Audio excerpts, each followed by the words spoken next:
is it really an investment when you buy a house? Buying a house is not typically an investment. The only reason you can double your money is in a year. The only reason you can win is because there's so many.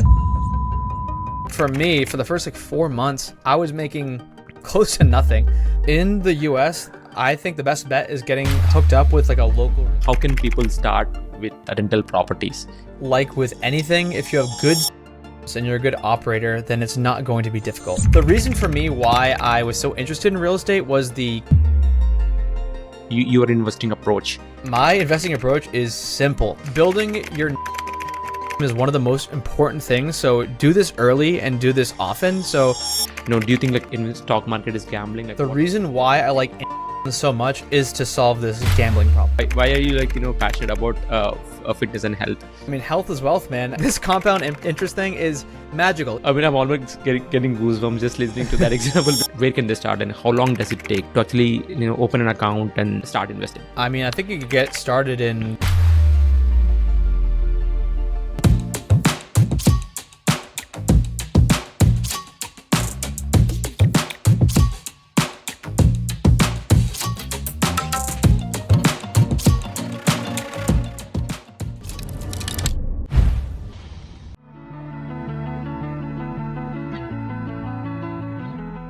Hello and welcome to the Compounding Project podcast, where we talk about taking small steps to become healthy, wealthy, and wise. I'm your host Satish Rajula, and this episode is all about wealth, especially financial independence. Our guest today is Cody Berman, who's joining us from Boston, US. Cody is a passive income expert. He achieved financial independence at the age of just 25 years and has been featured on Forbes, Yahoo Finance, Business Insider, and many more. He became a millionaire at age 26 and he has 19 streams of income, which we'll find out during this podcast. Cody's mission is to help people unlock the freedom that comes with financial independence. Through his blog, Insta, and YouTube platforms, he shares actionable tips, tools, and strategies to build wealth and live the life that you truly want to live. Whether you're just starting out or well on your journey, this episode will be packed with insights to help you level up. With that, Cody, welcome to the show. I'm very excited to be here. All right. Yeah. We were talking just before this podcast. So I first heard about your content from Mile Hi-Fi podcast, where you were talking to Carl and also Doug on this podcast episode. And it was mentioned that you had 19 streams of income. That blew my mind. I was like, okay, I need to have this person on the podcast and then talk more about, your journey with respect to FI. But before that, can you talk about who you are and what you do for people who are not familiar? Yeah. So, hello, Cody Berman here. I did achieve financial independence at 25, and that's when I also achieved millionaire status. But I'm a student of Tim Ferriss originally. So I stumbled into this whole realm through the 4-hour work week, and I was obsessed with what he called muses. And more commonly, they're known as side hustles today, but it was just a little extra something on the side that you could do to make money that you were sometimes passionate about. So I started trying every side hustle under the sun, a lot of failures, some successes. And yeah, I mean, I've probably tried over 30 different side hustles, income streams at this point. At that time of the recording on the Mile Hi-Fi podcast, I had 19 active income streams. But yeah, man, it's just been a constant journey of trying new things, getting knocked down a lot, and then doubling down on the things that worked. Oh, sure. You mentioned Tim Ferriss. I just want to dive deeper into that stuff. But before that, can you talk about your background, childhood growing up? What is it when it comes to money, especially? What was your childhood like when it comes to money? I was fortunate in that my parents really instilled a saving mentality into me. They'd be like, make sure if you get $20 from your grandma for Christmas, you save a portion of that for some future purchase. So they were really good about that. Where they didn't give me the education, and I don't think most people get this education, is compounding. I mean, this is a compounding project, compound interest and investing. I didn't really get much of that. That came through my own learnings, through financial independence, and people I know you mentioned before we hit go, Mr. Money Mustache was kind of part of your foray into this whole world. People like that is when I really started to understand compound interest and money in that way. But my parents were really good at frugality and saving. So yeah, I mean, even my childhood was similar in terms of the only money advice that I received was just save money and that's it. Yes. I didn't know what to do with those savings, but all we were told was, okay, we got to save money. But yeah, curious about your story. So when did that switch or light bulb moment happen, right? You had this money saving mindset, and then what was there a specific moment or incident that got you to all this rabbit hole of financial independence? Yeah, I mean, it was honestly the 4-hour work week, Tim Ferriss. I was 19 when that happened, so I was very, very fortunate to get into this whole world so early, because for you money nerds out, you have it right next to you. Wow. Yes. For you money nerds out there, I mean, I was able to start maxing my Roth IRA right away. Like, I just turned 18. So I had a lot of advantages in learning about financial independence and money and compound interest so early on. So yeah, it was honestly, that was the light bulb moment for me. It was the fact that I didn't have to trade my time for money on a linear basis. I know Tim Ferriss talks a lot about that, and that's the whole idea of compound interest, is like you put in the effort, the energy, the money at the beginning, and then decades down the road, you're still benefiting from that effort or from that energy without having to do anything. So that's like the whole beauty of it. And that idea just transformed my whole life around money. Because I don't know about you, but for me, when I thought of someone who was wealthy or rich growing up, it was always like a doctor or a lawyer, someone with a high power job who's making a lot of dollars per hour. They're like, oh, that person's making $200 per hour. That person's making $500 per hour, like these astronomical numbers.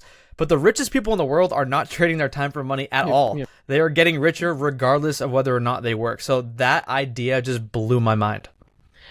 Same with me. Like, even I thought, so growing up, I had only two options, either I could become a doctor or an engineer. That's the path. That's the path to, long-term wealth is what I heard. And then, and there are some books that changed my mindset, but specifically like what idea in that book actually got you into basically all this rabbit hole of financial independence? Can you talk more about the specifics from that book? I think it first started with the love for side hustles. It was just figuring out ways to make more money and make money outside of an employer. Because up to that point, I had just random jobs. I was like a host at a restaurant. I was a server at a restaurant. I was doing some landscaping. I was working at a Christmas tree farm, just doing random stuff for money. But all of that was working for somebody else. So Tim Ferriss, kind of the unlock that he had for me was I could start my own thing and make money doing that. So I started a tutoring company that failed. I tried to start a specialty clothing company that failed. I did have success with my third side hustle, which was a disc golf or frisbee golf manufacturing company. Not sure if you're familiar with that sport, but it's basically like ball golf, but you're throwing discs into baskets instead of hitting a ball into a hole. Had some success there, learned a lot of lessons with that business, and then I guess that was like side hustle number 3. Side hustle number 3 on was when I actually started making money on my own. I started a blog, started a podcast, started doing freelance writing, building websites, eventually got into digital products and online courses and a whole lot of things. It's a rabbit hole from there, right there. Yes. So maybe I'll take a step back. So did you went to college and then you graduated from college, and then so did you ever go to a corporate job, or what was your journey there? Very short stint in corporate. I worked in corporate real estate lending for 7 months. So I honestly had this dichotomy going on in my brain during college. I discovered this whole financial independence thing, side hustling, Tim Ferriss, when I was 19. So I was a sophomore in college. At the same time, I'm getting societal pressure from my parents, finish the college degree, get that job in finance. You'll be making a bunch of money. I'm like, okay, so I have these two like battling voices. I'm hearing about people retiring, hitting financial independence in their 20s and 30s in this like weird online financial independence realm, but then I'm getting all the traditional standard advice of, go to school, get a good job, work in that job for 40 years. That's your path to wealth. So I begrudgingly went down that route for a little bit. I got the corporate job, and 7 months in, I'm like, screw this, man. Like I think I can go out and do this. Like I did have side hustles at that time. So I was making about $1,200 a month from my side hustles during while I had that 9-to-5 job. So it gave me the confidence. Like it's not, some people might be thinking $1,200, that's not enough to go and quit your main job.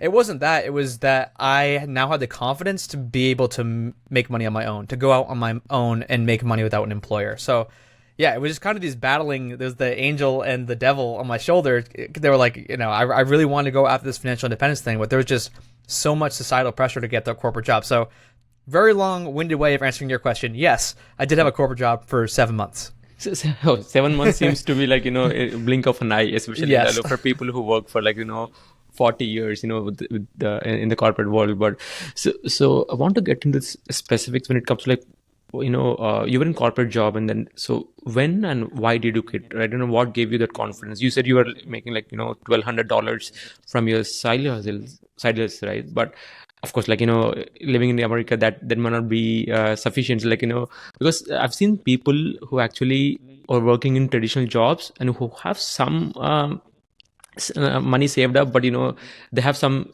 stuff that they want to do on the side, but it's just that they don't have time, or they use time as an excuse to give up on their dreams and then work in the traditional job. But any tip that you would give for somebody who is in that similar boat as when you were in doing your corporate job? I think the people who quit corporate and then go and try to make money in entrepreneurship usually fall flat in their face. I think you need to have a little bit of proof in the pudding, and that's what did it for me. It was the fact that I had been making $1,200 a month from these side hustle things. I'm like, if I give back these 50, 60 hours a week that I was working, commuting to my corporate job, I'm like, do I think that I can make more money with these side hustles? Yes, because I already had done it.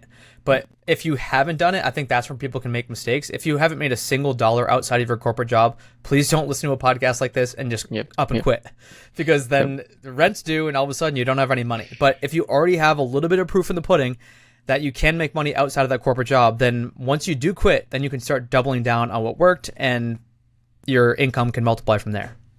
I think that's a powerful advice. I mean, even I had this dichotomy of, right, all right, you just don't have to quit to actually start working on your, side. I mean, it's called side hustle because, like, of course, you have to keep your main hits down the side, right? I've seen like many of my friends even say this as well. I want to do something, but I'm doing a job and I can't quit my job, so I can't start, and then they just don't start, right? But again, like, there is this quote from Rock, Dwayne Johnson. He says, what you do after like 5 to 9, that matters. It's not like 9 to 5, because there's so much time, right? You just dedicate like 40 hours per week for your corporate job, but you still have like, there are like 160 hours in a week, and then you still have like 128 hours that are totally yours. But we can just, it's amazing that people just like give up on the dreams just because they're working for a 9 to 5 job. But that's a powerful advice right there. So you discovered FI when you were in sophomore years, and then you were in corporate and you quit.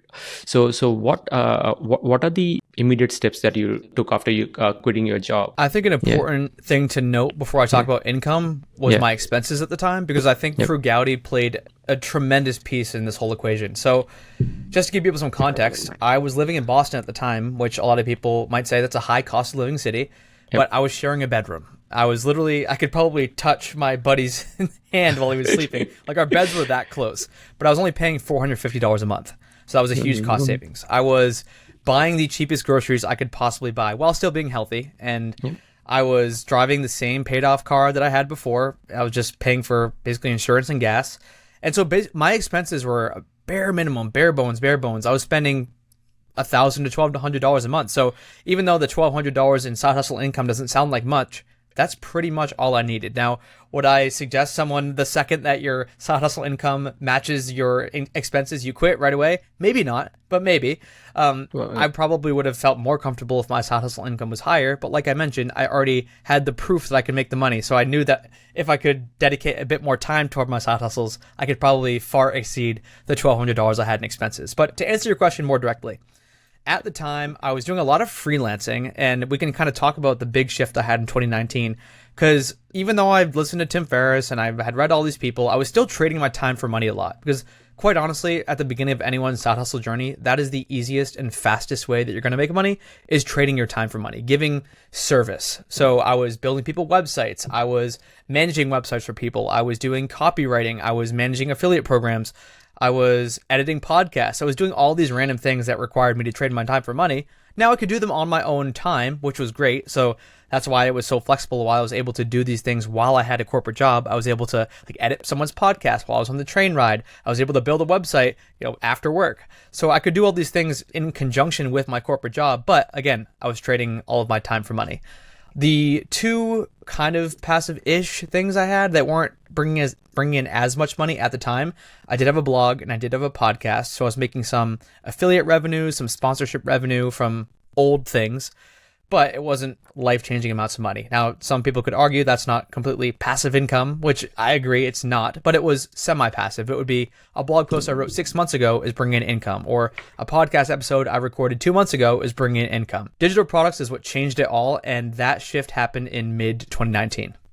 All right. Yeah, I want to talk more about the digital products. So I see you. I was, in preparation for this podcast episode, I was going through your blog, and then you mentioned the big three. The big three when it comes to like financial independence is, digital products, investing in real estate, and also investing in stock market, specifically index funds. So I want to talk about.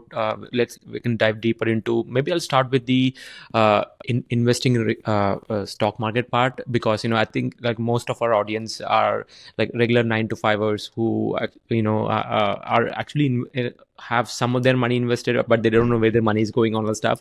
So let's start with the investing in the stock market. Can you talk about like your investing approach? My investing approach is simple. So in college, I studied finance and economics, and I was one of those guys who was day trading all the time. I was listening in on earnings calls. I was reading 10K reports. I was trying to place all these timed bets based on what I thought the earnings call was going to be. And all in all, I would spend hundreds of hours for maybe a little bit of extra gain over just the general index. Like, it wasn't worth it at all. It was maybe, to give an analogy, let's say the stock market returned 10%.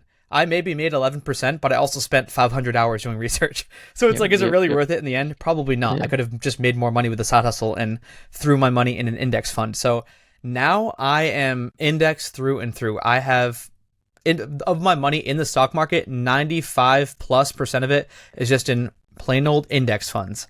And I know your audience is pretty smart, but for those who don't know what that is, an index fund is just a whole bunch of securities or a whole bunch of stocks all bundled into one. So, for example, like the total stock market index fund, it is a tiny little fraction of every stock that's in the US stock market. I can just buy one share of the total stock market index fund, and boom, now all of a sudden I have ownership of 3,000 plus companies. So now, honestly, I just have most of my money in regular old index funds, and it's been so easy. I don't think about it. I don't worry about it. I'm not staying up listening to earnings calls from different countries, and it's a way more simplified approach, and it's worked incredibly well for me. Now, I will say I've been blessed to be in this raging bull market we've been in for the past decade. So I've been investing for almost 10 years now, and for almost every single one of those years, the stock market has just been on an absolute tear. But yeah, I've been able to just set it and forget it. And so my net worth has grown tremendously by investing rather than just sticking my money in a savings account or equivalent.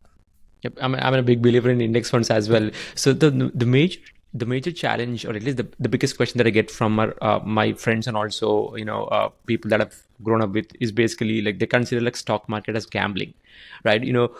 So even I considered stock market as gambling because growing up that was in the media, right? Stocks went down and then people lost money and on all stuff. So I was like scared to invest, until 10 years ago I read some books and then understood what index funds were. So can you talk about like so I'm going to talk about like two things. So first is with the gambling part. So can you talk about like, do you think like investing in the stock market is gambling? Like, what would you say like when people say that? The reason why I like index funds so much is to solve this gambling problem. So I think a lot of people might see a company like Enron is a big one that went under, and everyone's like, well, if I put all my money in Enron, I would lose all my money. True, that's fair. Like that if you're going to be gambling, I'm using the word gambling. If you're going to be gambling all of your money into a couple of individual stocks, some people might consider that gambling. Now, it's definitely not as gambly as going and throwing it all on black and roulette at the casino, but there is a level of risk involved. Like if you're involved in just one company, like you're hinging all of your bets on that one company. The reason why I like index funds so much is if I'm invested in a little fractions in all 3,000 companies in the US, and one of them goes under, or even 5 of them go under and they're bankrupt and they have corrupt leaders, that really doesn't affect the overall portfolio that much. Now, on the flip side, if there is one absolute stud of a company and it rocket ships and it goes up like 10,000%, it's not going to drag the entire index way up versus if you invested in that stock individually. But hence gambling. It's the same thing, right? It's like if you're going to make a bet and if you're going to bet 100 grand on black in roulette, you're going to get a huge payout. or you could lose it all. So it's kind of True. the same thing with index fund investing versus individual stock investing. I like the index because it's a lot less gambly.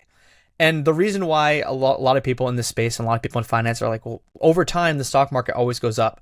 The reason for that, and the only reason the stock market would not go up, is if we were in a huge period of economic decline. Like if the nation stopped producing things, if people stopped buying things, if there was some like catastrophic event, like some war, some world war that where half the population got wiped out, like some crazy thing. The reason why though that the stock market continues to go up is, it's inflationary. Like it's inflationary. People are buying the same things at a higher cost, but also people are just buying more things. I think I just read recently that we had another record again, a year of Black Friday sales. It was like 150 billion spent in the US on Black Friday, like insane. As long as people are still buying stuff, the stock market is going to continue to climb. And as long as the world keeps expanding, I mean, the population is just going up and up and up. So more and more people are there to buy things. And that's basically the stock market in essence. So that was a long-winded way to answer your question, but that's why I think of it as not so much gambling, but it's kind of just a bet on humanity.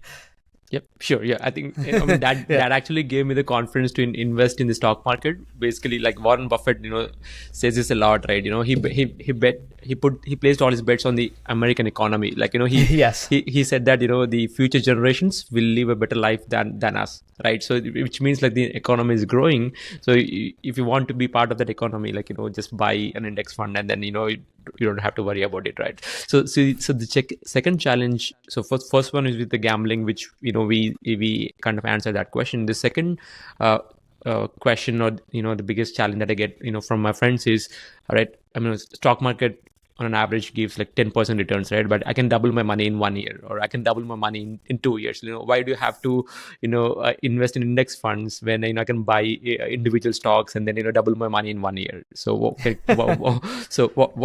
you say to that question?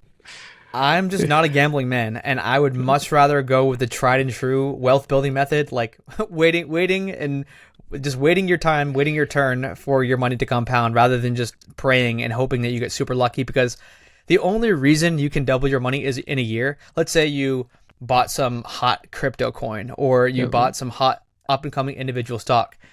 The only reason you can win is because there's so many losers on the other side of that bet who are losing money, who bought at the wrong time, who are shorting the stock. Like, unfortunately, it's not just everybody wins and everyone's high-fiving. Like when you buy some stock that goes to the moon, like there's a lot of other people that are usually losing their shirts. So it's I'd rather just go the safe approach with index funds. And like you said, 10% returns. Like your money's still doubling every 7 years. Just to show you what that means, I like to use this analogy. And this might sound crazy to some people. I don't know exactly how old your listenership is or what kind of income they have. But let's say you get $100,000 saved by age 30, which again, might sound crazy to some people, might sound not so crazy to others. Using 10% as a average return, which actually, so I can do this mental math, let's use like 7% as an annual return.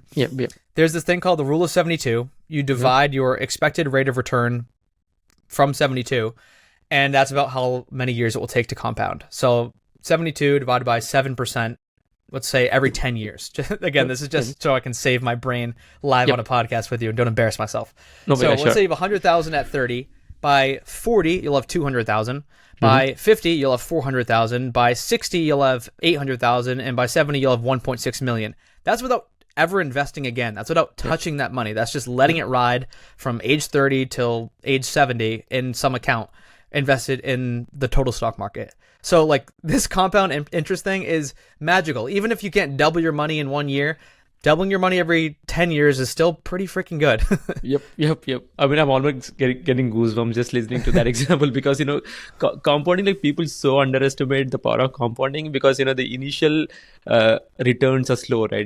Charlie Munger says this, like, the first 100K is hardest, right? People so don't see the results and they just don't take the action. But again, like, I'm a huge fan of like index funds and also compounding, which is why I named this podcast like compounding project. I love it. It's awesome. So we just like overestimate that 10% underestimate the 10% part, the consistency part, but it's actually the time in the market which is actually important. So Thanks for the advice.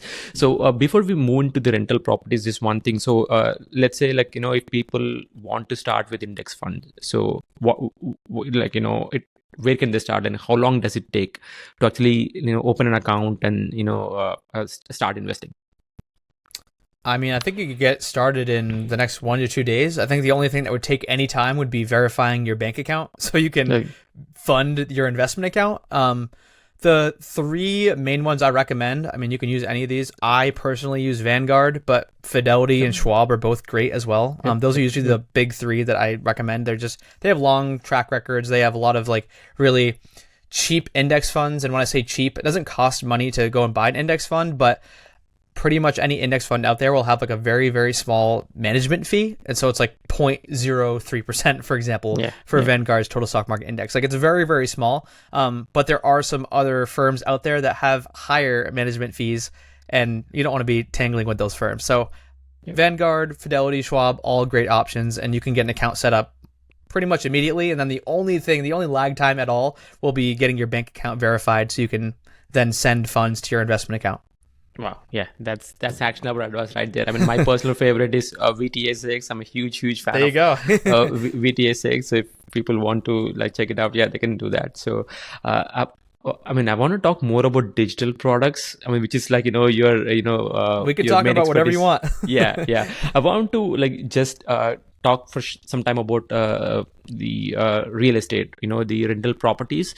Before we get into digital products, is the reason being, like, I've seen people, at least like read books talking about like the importance of having a real estate. Like the wealthiest people, at least they have some real estate, or at least like most of them have like a real estate as in their portfolio. So I mean myself, I'm 100% in index funds, or maybe like 95% index funds and then 5% crypto and stuff. But I'm all into this. But I've read a lot of books on rental properties and real estate, but I've never really taken any action. So can you talk about like the question, like why real estate? Like can we achieve FI with just investing in the stock market, or like can you talk about the rental properties, the mindset behind it? The good thing about FI is that there's no right or wrong answer. You can do it with just index funds. You could do it with just real estate. You could do it with a combination of the two. You could do it with neither. There's a lot of ways to hit financial independence. But the reason for me why I was so interested in real estate was the cash flow. So unlike index fund investing, and I guess dividend investors could argue, but with real estate, you have leverage plus cash flow. So you could go and buy a $200,000 property. Let's say you live in it, just for sake of example, for 3.5% down, plus closing costs and all that stuff. You're looking at like 12 to 15 grand. And all of a sudden you own this $200,000 asset. Of course you have the mortgage, so you're going to have to subtract that from your net worth. But now you could potentially like live in one side for free, rent the other side out, and probably still make some cash flow on it. So like that was, I think the attraction of real estate for me was, one, being able to use leverage and use leverage strategically. So leverage is just a fancy word for debt. So it's being able to buy more than the actual money that you have by using a bank loan or some other strategic debt strategy. Another thing was just like the tried and trueness of real estate. Real estate's not something that's going out of style. It's not like you're buying an NFT that in a year from now could be worthless. People are always going to need a place to live. And I know in America and in other countries around the world, like housing is a real shortage. They're not printing more land. So people need a place to live. Real estate tends to go up in value. And obviously there's fringe cases. In like 2008, there was the whole crisis, but the real estate tends to go up in value. And I'm trying to think of other reasons why real estate. I think another thing is I'm just an experimenter. I think I mentioned at the beginning, it's like I've tried 30 plus side hustles. I had talked to so many people and had so many people on my podcast who had reached financial independence incredibly quickly with real estate. Like one couple that I'm actually good friends with now hit FI in 2.5 years from their rental properties, from 0 to 2.5. Like their net worth is literally 0 to then they hit FI in 2.5 years. So meeting people like that, I'm like, I could probably figure this out. So I just, jumped into the deep end and bought my first property. We bought a 3-unit, a 3-family, and me and my then girlfriend, now wife, lived in the basement unit. We rented out the top 2 units above us, and we were actually making something like $800 to $1,000 per month while we were living there, which was just such a huge shift. We go from paying rent to now taking in $800 to $1,000 per month. So I think those are the things for me. It was just being able to house hack, which is the method I'm talking about right now, where you're buying a house, you're living in one unit and you're renting out the other ones. Like that's something that you can't do with the stock market. You can't live in the stock market, unfortunately, and rent out part of it to someone else. You can't do that with a house, and everyone needs a place to live. I guess another thing I do like about real estate is that you can force appreciation. And what I mean by that is, so a real example, we bought this house for, I think it was $295 or $300,000. I think it was $300,000. And we put like 15 grand of work into it. And then right after we put the work into it, we had the bank come and appraise it because we were like refinancing out of our loan. It appraised at $411,000. So we bought it for $300, put 15 into it. It appraises at $411. All of a sudden, we just like made over $100,000 in equity overnight from putting 15 grand of work into it. Just because like we put kind of a strategic 15 grand into it that made the curb appeal look really good. Like the place looked awesome after we were done. You can't do that with the stock market. You can't force appreciation in the stock market. Appreciation just has to happen naturally. Like you're not sitting on the boards of all these companies and all of a sudden you can make this one awesome decision that makes the stock price soar and makes the market cap soar. You kind of have to just sit in the background. So yeah, I think hopefully that was a well-rounded answer to why real estate. But I will say real estate is a lot less passive than the stock market. With real estate, you have tenants causing issues, you have basements flooding, you have issues with purchases, you have there's so many things that can go wrong compared to the stock market, where I've never got a bad call from the stock market. I've never lost sleep over something that's going on in the stock market. I've never had to go back and forth to the law office because of the stock market. The stock market is a lot more passive, but there are some reasons why real estate might make sense for some people who are so inclined to try it like I was. True. I think that the passivity is actually is what is major difference between stock market versus real estate. And also you mentioned the force appreciation, which actually I've read in a book, but actually until you mentioned it didn't make. Now it makes a lot of sense now, right? Because I feel like we have more control when it comes to real estate, and those strategic decisions that you make can actually make you money, right? Versus stock market, you're just sitting in the back seat and you don't have any influence. So one question that I want to talk about is basically buying a house and living in the house, right? Some people, like most of my friends, they live in a house and then they say, okay, I don't invest in stock market, I don't invest in rental properties, I bought a house and this is the biggest investment that I've ever made. And then so I've read Rich Dad Poor Dad, and then he has all these controversial ideas about buying a house and living in it. So can you talk about the investment when it comes to is it really an investment when you buy a house and live in it? I don't think so. Yeah. That's speculation. It's you're just hoping that your house is going to go up in value, which it generally does, but it's way slower than the stock market. I think on average over the past 100 years, homes have appreciated across the country. Again, this varies market by market, but about 3%. Yep. So it's you could probably get that in a high yield savings account. I wouldn't think of buying a house as not typically an investment. Now, there are people who can make a ton of money and you buy in the right market at the right time and you intend to flip it, or you're renting it out for cash flow. But it sounds like in the scenario you're laying out, it's not really an investment. It's kind of just a nice to have, which is fine too. You can definitely put a price on peace of mind, right? Not having to scramble and knowing that you could get kicked out of your apartment and living in a place you love around your friends, and maybe you even have an in-law apartment for when your parents get old.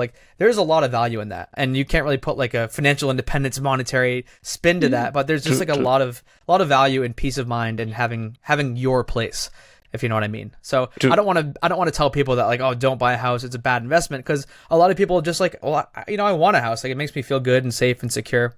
Totally fine with me.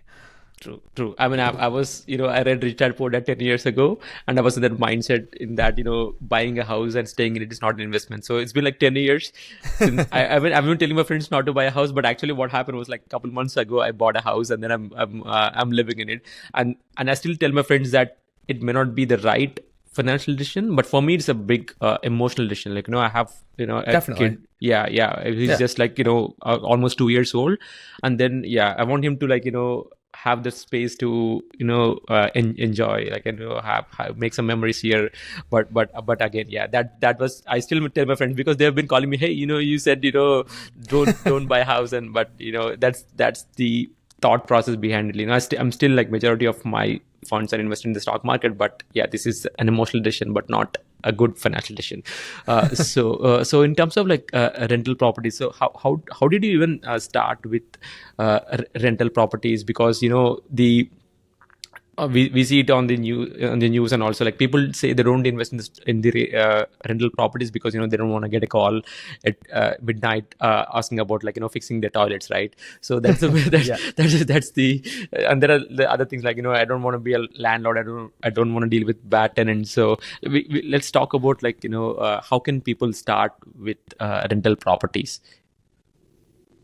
I think, like with anything, if you have good systems and you're a good operator, then it's not going to be difficult. This is the same with business, with real estate, with really anything, with fitness. Like, if you don't have a good system, it's going to be really hard to follow that system, and just, like, you're going to get overwhelmed when something goes wrong or something is slightly out of place. So for us, like, right from the very beginning, we were told, like, make sure you have good systems, make sure you screen your tenants. We put all these processes in place. So I mentioned it's a pain in the butt when you get started. There was so much that we didn't know when we get started, but now we probably spend 4 to 5 hours per month in total managing all of our rental properties. We have 13 units at this point. And so, yes, it's a slog at the beginning. There's a lot of work that goes into it, finding the properties, fixing them up, getting the tenants in there, building the systems, like getting everything set up with your accounting software and with your, like, rental property management software. But once you have that in place, and once you have, like, your team, so, like, if someone's going to be calling at midnight and they have an issue with the toilet, which has never happened, by the way, like, they're probably just going to call in the morning. But it's not like I'm going over there and fixing it. Like, we have a plumber on, basically not on staff, but, like, our go-to plumber. We have our go-to electrician. We have our go-to carpenter. We have our go-to septic guy. So we have all these people that we can, are just a phone call away. So when we have had an issue, like, we've had someone's boiler break, they didn't have hot water, and we had someone there the next morning going to fix it. I wasn't there fixing it. I have no idea what to do, but I just made the phone call. We're good with our money too. So we're making sure that we're budgeting appropriately, making sure we have, like, reserves for each rental property, and we just pay the money to the guy and he takes care of it. So as long as you have really good systems, I would say you'll be set up for success. In terms of actually identifying properties, though, I am a big fan of the 1% rule. And for those who don't know, the 1% rule is a rule of thumb that states that you can tell if a rental property is going to cash flow well if you can estimate 1% of the purchase price as monthly rental income. So for a $300,000 house, 1% of $300,000 is $3,000. If you can buy a $300,000 property and assume that you can earn $3,000 plus per month in monthly rental income, then that will be a positive cash flowing property. I see a lot of people who make the mistake and they'll just want to get into rental property investing. They'll buy $600,000 property that brings in like $2,500 a month in rent, and all of a sudden, and they're like, well, it covers the mortgage, but there's a lot more than just the mortgage when it comes to real estate. So you got to make sure that you have a big enough cushion between your income and your expenses in your real estate portfolio to cover things like a boiler breaking, because you don't want to be the person who's living real estate paycheck to paycheck, and all of a sudden when a repair comes up, you don't have the money in your reserve account to cover it. Interesting. Yeah, that's powerful. Like, what this 1% rule, I've heard of it, but I mean, when you break it down, it makes more sense now. Because I've seen people buying, like, really expensive houses and then giving it for rent for really, like, a fraction, cheap price, a fraction of it, and then and then they realize, okay, and then they blame that rental properties is not a game that they want to play. But it's actually what you said. So but so again, like, where do we find these properties? Like, can you give us like specifics, like apps, or in terms of like how do you, like, areas and locations, like how do you find these properties? In the US, I think the best bet is getting hooked up with like a local real estate agent, and they can basically set you up on an auto search. So every morning you'll have properties that fit your criteria coming into your inbox. If you just go on Zillow or you go on apartments.com and like any of these big websites that are just like a aggregator of data, you're going to get overwhelmed. There's going to be a million properties on there. You're not going to know how to search. So for us, when we first started looking, we were like, okay, we got hooked up with our friend who was a realtor, Brooke. She's awesome. And so we're like, we want a multifamily property under $300,000 in these general areas. And so every single time anything meeting that criteria would come through the MLS, the multiple listing service, which is where all real estate properties for sale are listed, I would get an email in the morning with like a summary. So it'd be like, 5 new properties today, 3 new properties today, 4 new properties today. And I'd look through all of them. If one caught my eye, I'd look through all the pictures. I'd read the descriptions. If one caught my eye, would set up a tour. And we get a lot of tour reps in before we even bought our first property. We probably did like 15 to 20 tours before we landed that first property. So yeah, it's just honestly figuring out what you want, setting up some kind of like auto alert, and any real estate agent can set that up for you, and then just getting the reps in of doing the tours. And again, you won't know what you won't know. So until you start touring properties and like talking to contractors, and you have no idea how much stuff costs. Like, so you might see something that's broken at a property. It could be $100, it could be $10,000. There's so many things that I didn't realize. Oh, that's really cheap to fix, or oh wow, I should probably steer clear of this property because it's going to cost $50,000 before we can even rent it out. Like, this has a failed septic. So there's just a lot of things that, like anything, it's just a learning curve. Just listen to podcasts, watch YouTube videos, read books, and then start to get the reps in yourself. Got it. So one final question on this. So let's say you find a $300,000 house, right? So how do you know like how much rent do we get on that on that particular house? Is there any website where we can track that? Yeah, I mean, you can just use some of the ones I just mentioned. Like if you just go on Zillow or apartments.com and click on for rent and look at comparables in the area, that's a really good proxy. There's also a website called Rentometer. It's like Rent-O-Meter.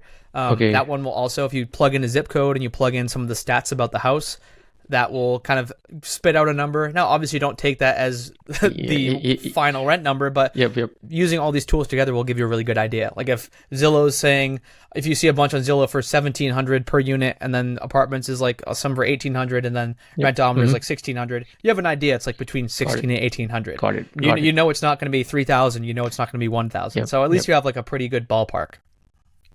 That makes total sense. I mean, I'm actually excited. I mean, I feel a little more confident after speaking to you about. That's awesome. Starting this one, because I'm taking my notes and I'm like, okay, maybe this seems doable, because the only challenge that I had in my mind was, okay, I don't want to deal with all this fixing toilets and stuff, and also I don't want to be losing money, because if you end up buying a $600K house and then get $3,000 in rent, that's not you won't be making money. exactly. Yeah. So these were the two frictions that I had, but now I think it gave me some confidence that at least like if people are listening to this, maybe they'll take some action on this as well. Yeah, this is like actionable advice right there.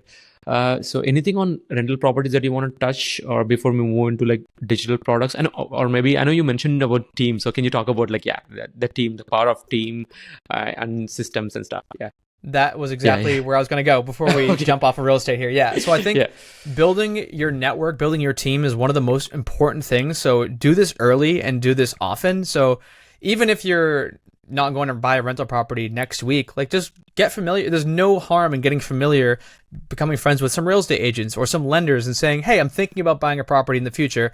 And just having those people in your contact list is going to be so valuable. I honestly think real estate agents are probably some of the best people to find you other to find other team members for your team. So for example, I could text my real estate agent, hey, you have any good electricians, any good plumbers? She'll send me a list of like 20 people.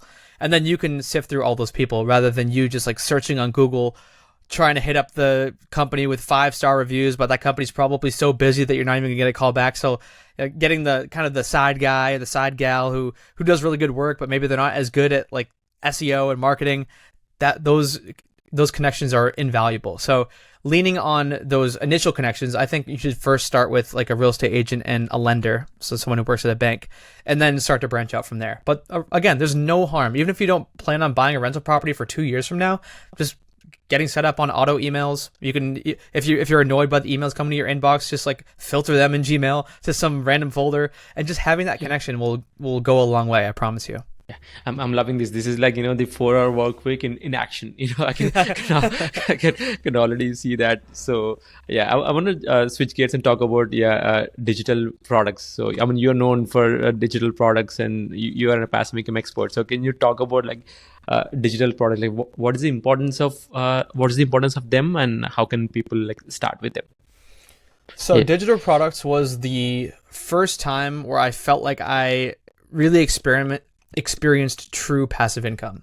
So with a lot of the other side hustles, I'm zooming back now to like 2019 when I was doing a lot of freelancing. I was doing some blogging and podcasting. Those were like kind of semi-passive, but digital products was the first time I experienced true passive income. And so what I mean by digital products, what I started with was what's called printables. So I was creating calendars, checklists, games, labels, like all these random things that I would then put in my Etsy shop.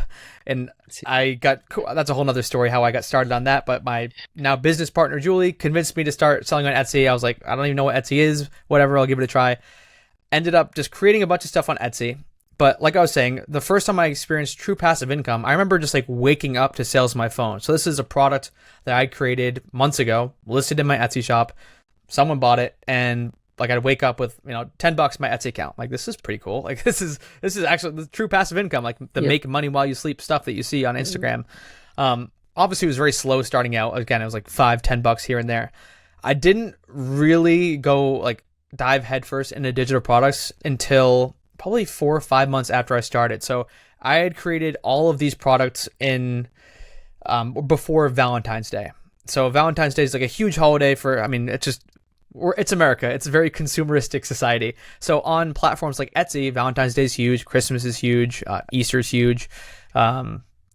Halloween's huge. So Valentine's Day was coming up. I created a bunch of stuff for Valentine's Day, and I was actually skiing in Lake Tahoe with my then girlfriend, now wife, Lauren. And I just remember my phone was like blowing up with notifications. And Etsy has this like cha-ching sound. It's like cha-ching, cha-ching.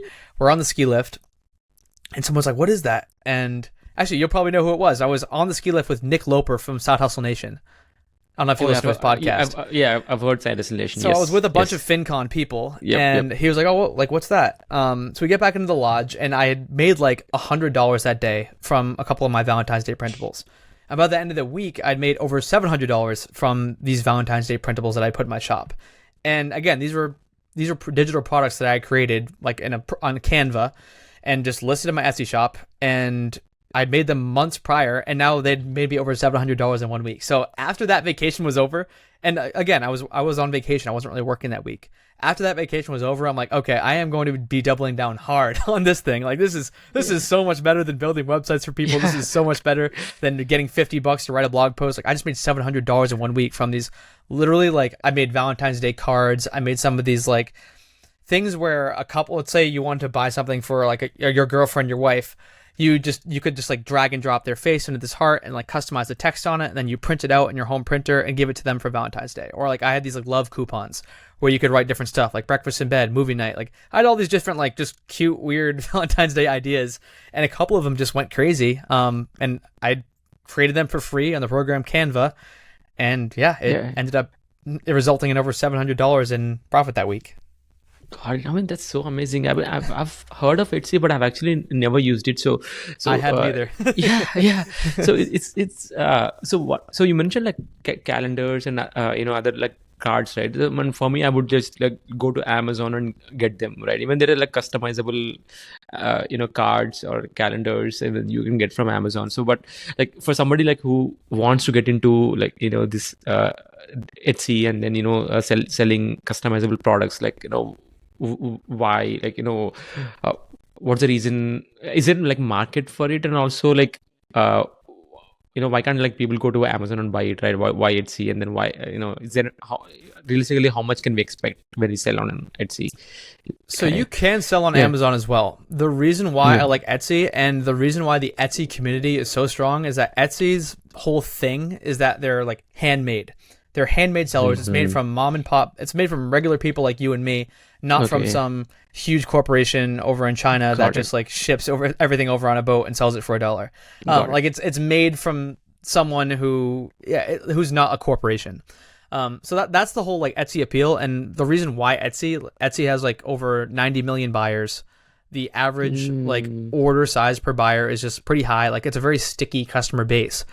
So these people are buying stuff year round who are hanging out on Etsy, and Etsy and Amazon both, but I think Etsy more so, because Etsy is just like pushing the products that are on their platform in front of customers if you have like really good SEO and keywords and things like that. So the same with Amazon, but the reason why I said Etsy more, like Amazon is so saturated with products because they don't have this like handmade policy. So like you couldn't just go and upload a zillion products, like drop shipped type products to Etsy. Like they wouldn't even allow your shop to exist. Whereas with Amazon, like if there's a hot keyword, if people are searching for one specific type of product, you're going to see 1,000 of those same exact products pop up on Amazon, and it's gonna be really, really hard to compete and kind of show up in the top of search results. So that's the thing I like about Etsy is like I'm a very data-driven guy, so like I'll do keyword research and understand SEO, and so I'll see, okay, keto meal planner is trending. Like that's a product that I have the skills to create in Canva. I can go and create it and list it in my shop. And I'm just competing against like other mom and pop shop owners, not like some huge Amazon corporation. Got it. So that's why I like Etsy so much. Got it. Okay. Yeah, that makes sense. In terms of like money, right? What is the realistic money that we can expect, and how many hours, does it take out of your, weekly hours, right? It's very hockey stick growth. So for me, for the first like 4 months, I was making close to nothing. Something like $20 to $50 a week, maybe. And I had dozens of product. I just didn't really know what I was doing. I definitely wasn't optimizing for keyword research or SEO. My design skills weren't that good. So, I mean, on a per hour basis, it was terrible. It was abysmal for those first couple of months. But now that I have like an inventory, and again, this is why it's hockey stick growth, I could just not touch my shop for a month and still make thousands of dollars. You know what I mean? So it's like, it's the compounding project, man. It's like you put the effort in once, you build the thing, whether the thing is a nest egg filled with index funds, a real estate portfolio, a digital product portfolio, then you can reap the benefits of that hard work for years to come. So that's why it's all compounding. This is why I like all this stuff. This is why I'm like multidisciplinary. Like I make most of my active income from digital products because I'm constantly creating. Like I have expanded way past what we just talked about, and now I have like a whole Shopify store. I have like courses and communities around this stuff. But then I'll use the active income I'm making from digital products to fund real estate and index funds. So it's like it's a virtuous cycle. So it's been pretty cool to see it. It's like with anything, I think it's like the time in the market, the earlier you can get started with any of this stuff, whether it's investing in the stock market or getting into real estate or launching a digital product store, like time rewards you. You're only going to get better results as your efforts start to compound. True. I'm a huge fan of what you just said. Yeah, because compounding, so you have like three areas, right? Stock market, real estate, and also digital products, and then compounding is applicable in these three areas, and it's only like the matter of time. I believe, like I've seen on your Twitter account or maybe on your free ebook, you said there's a quote from Charlie Munger which said, like, making money is not about buying or selling, it's about waiting.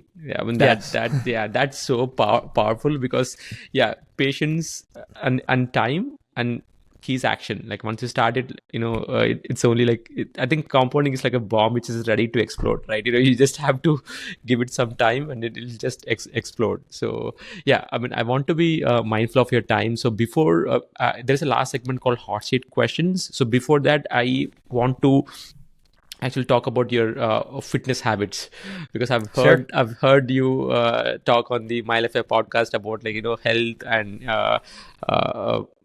fitness and stuff. So before we get into the hot seat question, like why are you, like, passionate about fitness and health? What's the mindset behind it?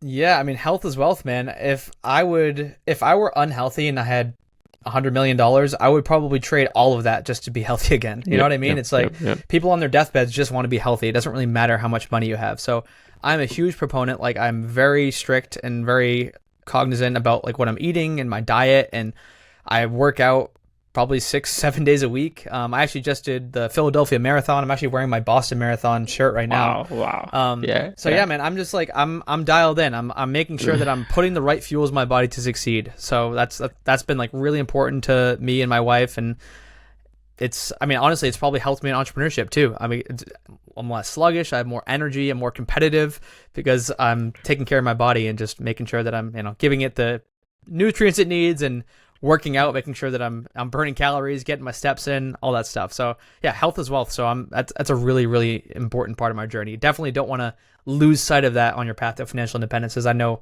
a lot of people do. Sure. Yeah, I'm loving it. Like, yeah, health is the foundation. Yeah, I think we can do an entire episode, just about We health. probably could. Yeah, let's. I think we should probably do that. So, I'll get to the last. We're getting towards the end of the podcast here, and then there are 3 questions that I ask all my guests. So I call them the Hotseat Questions. Are you ready for this? I'm ready. Yes. So the first question is regarding action. So compounding project is all about taking that first step of action, and we discussed a ton of stuff today. So what one small action would you recommend people take after listening to this episode? I don't care what specific action people take, but I know that there's something for those listening. There's something that's been on your mind for the past couple months, couple weeks. Just take one step forward in whatever you're interested in, whether it was the real estate I was talking about today, maybe digital products, maybe investing in the stock market. There's something that's been holding you back. Just jump over that hurdle today. Get started, because you were going to thank yourself. Like, there's no person who's ever said, oh man, I wish I waited to invest in the stock market. I wish I waited to start that digital product store. I wish I waited to buy that first house. Like, I've never heard anyone say that. So, and I'm sure you haven't either. If you're listening to this podcast, like, nobody says that. So just get started. Rip off the Band-Aid. It's going to be scary. There's going to be things you don't know, but you won't know until you try. So just take that first step of action, no matter what it is. I don't want to be prescriptive and tell you to do this and open this account. Just do whatever you've been thinking about, because I'm sure that you've been thinking about doing something over the past couple weeks, and there's some little thing, some little voice holding you back. So hopefully my voice in this podcast can be the thing that pushes you through. Wow. Yeah, I'm loving it. Yeah, taking action is key. So the second question is with respect to books. So books are an integral part when it comes to compounding project, and I'm a huge fan of reading books. So what 3 books would you recommend in 3 areas of life? So 1 book on health, 1 book on wealth, and 1 book on wisdom or self-help. Okay, we already talked about one of them, so we can talk about either of them. I'll just fire them off, and then we can dig in wherever you think is good. Yep. Health Outlive by Peter Attia, friend of Tim Ferriss, and I know you listen to Tim Ferriss. Great book. And that's just about increasing your health span, not your lifespan. So, like, sure, you could live to 100, but if 70 to 100 suck, what's the point? You know what I mean? It's you want to have a good quality of life. So Outlive's a really good one. For wealth, I'm going to go with 4-Hour Workweek by Tim Ferriss. We already talked about that a bunch today. And then for wisdom, self-help, I'm actually going to go with Sapiens by Yuval Noah Harari. That book like completely shifted my mindset on just humanity and like the point of life. So that's a really good one to check out too if you haven't. Yep. Yeah, I'm a huge fan of all these 3 books that you had mentioned. I'm actually, I'm on my Instagram page, and I share most of these books that you talked about. And again, like, for Outlive by Peter Attia, he even talks about this compounding graph. Actually, he doesn't call it health. Exactly. Yeah. He doesn't call it like compounding specifically, but there is this graph which has like lifespan and health span. Lifespan on x-axis and health span on y-axis, and he says, after 70, your health declines. It's like a compounding decline. It is to actually stop that, or at least like reduce that. You have to take action now. Like, no matter where you are, like, take action now. And that was my light bulb moment to actually like go into fitness and start lifting weights. But yeah, that book is the book, like, book that gave me the tools needed to actually start my own journey. But yeah, huge fan of your books. That know what I think you'll appreciate? Alex Hormozy? Yeah. Of course. Yep. So he said something like he was like putting on muscles like an index, like building a nest egg. He's like, just put on a crazy amount of muscle like when you're 25, and then you can just maintain it for the rest of your life. I was like, I've never thought about it like that, but that's like exactly what he did. He just like went insane from 15 to 25, put on like a freakish amount of muscle, and he's like, now I'm just in maintenance mode. He's like, it's like any. It's like, he's like, it's like a stock portfolio. It's like anything. He's like, I just put in a freakish amount of work at the beginning, and now I'm just like riding the compound. That's the compounding of that effort. yeah. Oh my God, that's great. That's totally like different way to look at it, right? I mean, it's just that you invested your money. And right now, it's like, you invested in your health, right? From 25%, and now you're just like, wow, that's brilliant. I'm stealing that. Yeah. Sure. And for people who don't know who that is, Google him. That guy is a freak. Like, he's a business wizard, and he also is massive. Like, it looks like he's on steroids. Yeah, exactly. Yeah, I've seen some of his like workout videos. I think with Chris Williamson. Yeah. So yeah, he's huge, and I mean he shares. I mean he's like wealth of knowledge, and he shares all the information that he has. Oh yeah, gained so far. So yeah, Alex or Mozi, yeah, please check out if you haven't. And the third question, it's a rapid fire. So I'll give you two options and let me know which one would you choose. Actually, I'm excited for this because you have your hands in multiple areas. So I'm excited for this rapid fire. So the first one, like stock market or real estate. Do I have to pick one? Yes. This is a rapid fire. You have to choose one. Real estate. Right. Index funds or individual stocks. Index. Buying or renting a house? Buying. Time or money? Time. All right. The last one. Health or wealth? Health. Yeah, I have there we go. Yep. With that, Cody, thanks a lot for your time. It's been a pleasure to have you on the podcast. So how can people learn more about you? You can check me out on Instagram at Cody D Berman. And actually I have this, I'm sure you saw it. I'm doing this like little experiment right now because someone called me out and they were like, they probably heard me on a podcast like this. And they're like, you started back in 2019 selling digital products. Like, you just got in at the right time, right place, whatever. All these excuses. I'm like, all right, I'll start again this year. So I started a brand new Etsy shop from scratch. Haven't advertised it on any socials, not linked to anything. I haven't told anyone about it. So I've just been kind of operating in a silo and seeing how fast I can get it to $1,000 per month. And right now I'm at like $750 per month. So I should be hitting the $1,000 per month milestone in the next couple of weeks. And I'm just past day 100. So been able to do it in just under 4 months, which is going to be a pretty cool stat to share. I'll do like a whole YouTube video on it and stuff, but it's been a fun little project. Yep. Yeah, I've seen your Instagram. Like, it's just so consistent when it comes to like, you are documenting all your journey so far, and it's inspiring. Maybe, I'll Thanks, man. yeah. All right, great. Yeah, if you found value in this episode, then please don't forget to subscribe to Compounding Project Podcast. Until next time, trust compounding, take action now.